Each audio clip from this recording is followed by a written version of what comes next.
Hey everybody, it's Jason Blaha here, and today I want to debunk a bit of a myth.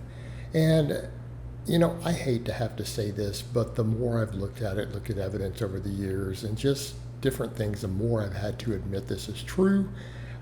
This is even going to conflict with some stuff I have said about conditioning and GPP. So I'm even calling myself out.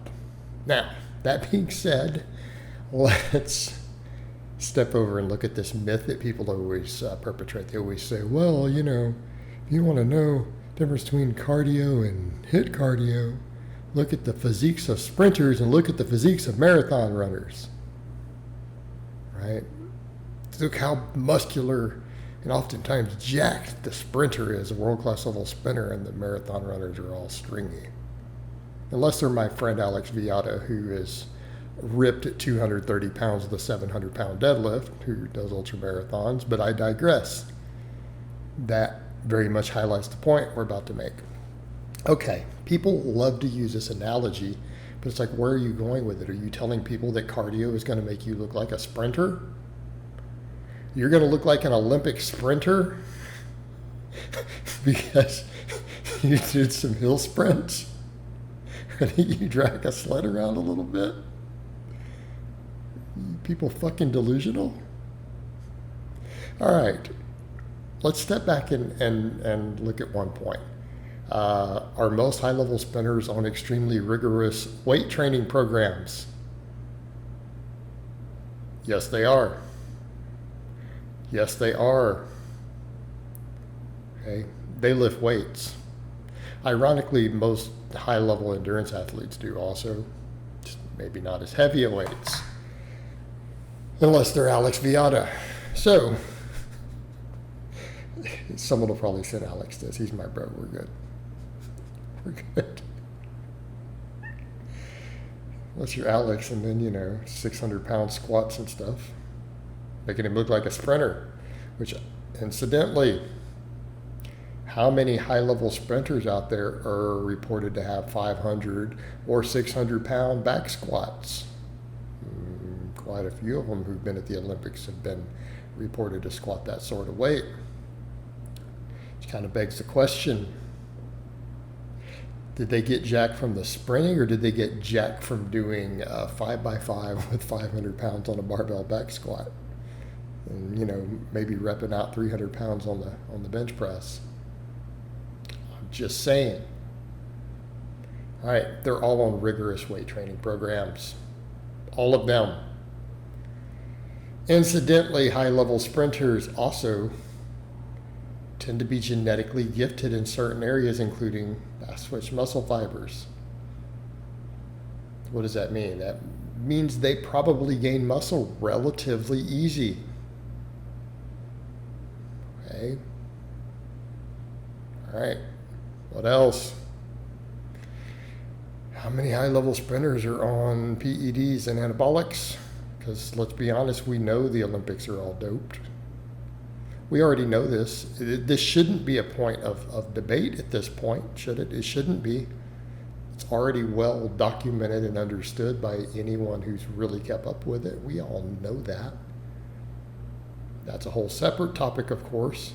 So here's maybe what I'm going to say is, rather than sprinting, maybe if you want to look like a sprinter, you need to be genetically gifted with a predispositions towards fast twitch muscle fibers, go on a rigorous strength training program in the weight room, and maybe use PEDs. Okay. Maybe that's why they have those physiques, right? Not because they did some HIIT cardio. Okay. Just saying. That's a bit of a problem for that little meme that people like to share. Furthermore, the implication is then that endurance work must burn your gains off, right? You're just losing all your gains. You have little skinny thighs, and you're going to look skinny fat. a lot of marathon runners, unless you're Alex Viada. And you're going to look like a bodybuilder. We're seeing a trend here because he does hybrid stuff, strength training at a high level, plus all the extreme endurance. We're seeing a common denominator as to what makes people jacked. I think maybe, just maybe, people get jacked because they follow well-written, rigorous strength training programs while using PEDs. Okay? And that the type of cardio that they do probably isn't really that important. Furthermore, the type of cardio they do doesn't seem to burn muscle when the other factors are in place. In fact, as long as you're not really creating a calorie deficit with it, you're eating enough to sustain the endurance training. Running marathons doesn't seem to interfere with the ability to look like a bodybuilder.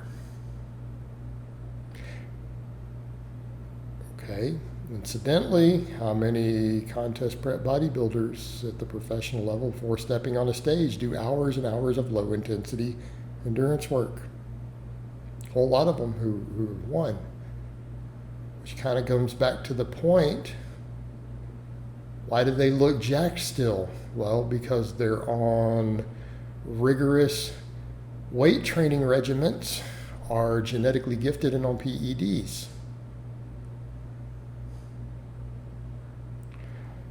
Just like the sprinters who are jacked, in spite of the fact that they might do hours and hours of low intensity cardio. All right, so coming back to the point that maybe cardio should be done for the sort of performance you're chasing or for certain health benefits,